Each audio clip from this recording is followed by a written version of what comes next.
In the world of Game of Thrones, winter is coming. There are numerous events available for players, making it essential to identify the most rewarding ones. Focusing on these key events will help you maximize your rewards and progress efficiently. This video is all about how to maximize your efforts in the Wildling Siege event. Some tips and tricks that will go a long way in ensuring you are on the top of the leaderboards.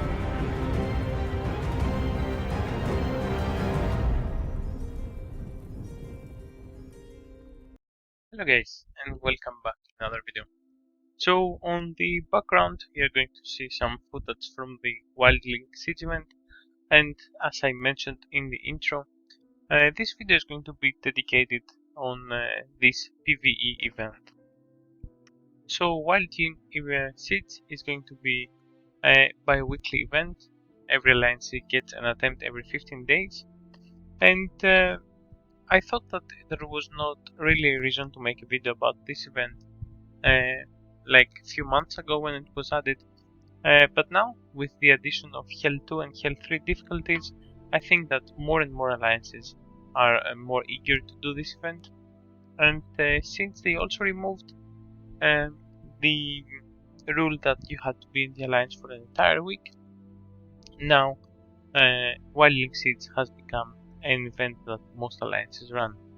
If you're not in the main kingdom, you can join an alt alliance that might be there in your kingdom, or for example our case, we are joining a smaller alliance that is ruling our kingdom.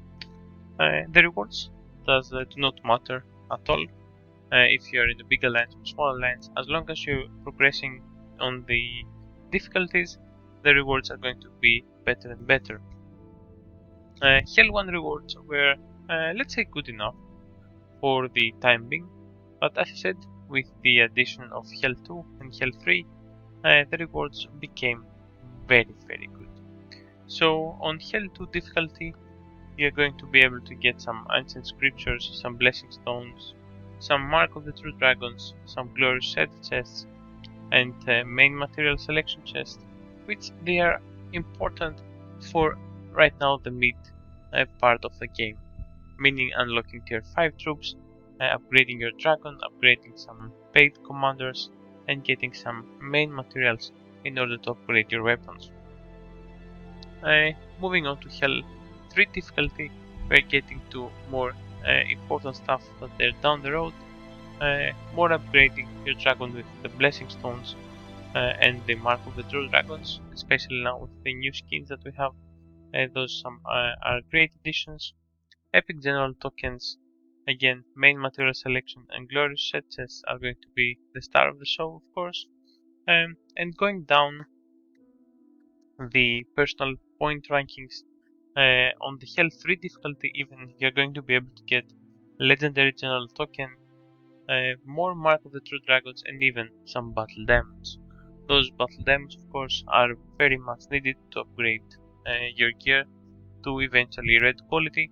So getting them passively every a few weeks is really good. As I said, this is a PvE event, so not real troops lost. You're going to get your personal points just by being in the alliance and defending your castle. Of course, there are some things that you can do or you need to do in order to be more effective than the others. And first of all, staying in gear is really important. Preparing your defense accordingly for defense is also very strong. My suggestion, of course, for most people now and that we have discussed in the past, is that 3-way weakness is almost one of the best defenses that you can do. I think it is the best defense that you can do if you're a medium spender. So doing this defense setup with Jamie as a star, of course, in order to initiate more weakness attacks from multiple lanes, the cavalry, the infantry, and the spearmen, is really important. The Wildling Siege troops are not really that strong, so in reality a medium account can easily defend its castle from the attacks. And my only problem is that it kinda lasts too long, 2 hours, in order to finish the whole event. And of course, in order to progress to higher difficulties, more and more people have to succeed. But of course, as I said, it's a AFK pretty much event versus AI. As you're going to see on the background, they're just coming, attacking your castle and your other people in your alliance. So I have to give you 3 tips that they're really important, I think, for the maximum amount of rewards for this event and how you can get the best out of your castle. So first of all, the first tip for today is going that you need to remove reroute from your castle. Removing reroute, of course, is going to make the enemy's attack better, since they're going to have more troops against you. But since the troops are kinda very weak, you need to kill them all in order to get more points.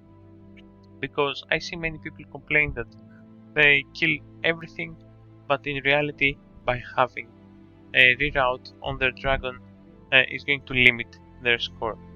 Their personal rankings, of course, where some extra rewards can be grabbed from this event, is where you should focus on. Your point rewards from your personal points are very easy to be obtained. In just a few battles, you will be able to get your personal points very easy. But in order to get to personal rankings, it would be best if you removed reroute from your dragon in order to kill the entirety of the enemy wave. My second tip, again, is going to be another dragon skill, and this time is going to be the reinforcement skill. The reinforcement skill on the quality on the 9th level is going to give you an increase in the amount of troops that you're going to bring. It's going to be 10% with a maximum up to 60,000 troops. So if you lose less than 60,000 troops in the battle, you will lose nothing. The reinforcement perk is going to counter this loss of troops in order to be able to keep fighting. Here there is a small note, of course, that the reinforcement is going to work to the entirety of your troop types, and it's going to be split among them. So if you have, for example, 1 million infantry and 1 million spearmen, you will get 30,000 each. That means that if you have many troop types, the reinforcement, is going to give you reduced benefits, but I think that in the end it's going to add up to a really good amount. And as I said at the start, you are not losing any troops in this event, but they're going to get wounded. Wounded troops at the end of the event are going to be fully healed by the game automatically, so you don't have to worry about it, of course. But of course, your hospital size is really important, so with the reinforcement skill on your dragon, it's going to reduce the amount of troops that you're going to have wounded. And last but not least, the way to get in the first place of the ranking. You have to reinforce allied castles. Of course, reinforcing allied castles is going to give you fervor, and of course, at some cases, getting fervor is going to open your castle to attacks from other players. So do it on your own discretion, of course. Some kingdoms are not safe, some other are. So you can reinforce your allies, and you're going to kill, of course, a percentage of troops that are going to kill by using your reinforcement troops. This is going to give you a slight advantage point that in the end is going to add up to more points per attack from every other player, getting you easily to first place in the personal ranking score. If you are too strong and your defense is very good, you can also garrison somebody and you take the first hit. The Wildling seeds rallies are not that strong, so if your account is really strong, you can easily take a rally with a garrison troop, with your lord, of course. This is going to give you a lot of more points from just reinforcing, but as I said, reinforcing is much safer, and it's going to keep your lord in your castle in order to defend the best against the enemy hordes. In the end, it's a cute little event, a bit too lengthy for my liking, but I think the rewards, especially on Hell 2 and Hell 3 difficulty, are very good, and they should not be missed by any amount of players. Get to a smaller alliance, try to do the Wildling Siege. If you're on the main kingdom, do it with your alliance, and the rewards are going to be very good. Of course, not everybody has time, so if your alliance says that they're going to initiate the Wildling Siege, just have your account set up before you leave, and you're going to fight regardless if you're there online or not. So I think that pretty much covers the Wildling Siege. It's a pretty easy event to understand. You just defend, you don't do anything else. You can reinforce, you can garrison, and you get great rewards out of it, completely for free. So thanks for watching, guys. Give me your thoughts about Wildling Siege as well, and I will see you on the next one. I'm waiting and always hesitating. Kryptonite desires set my heart afire. Heart on fire. Set my heart afire.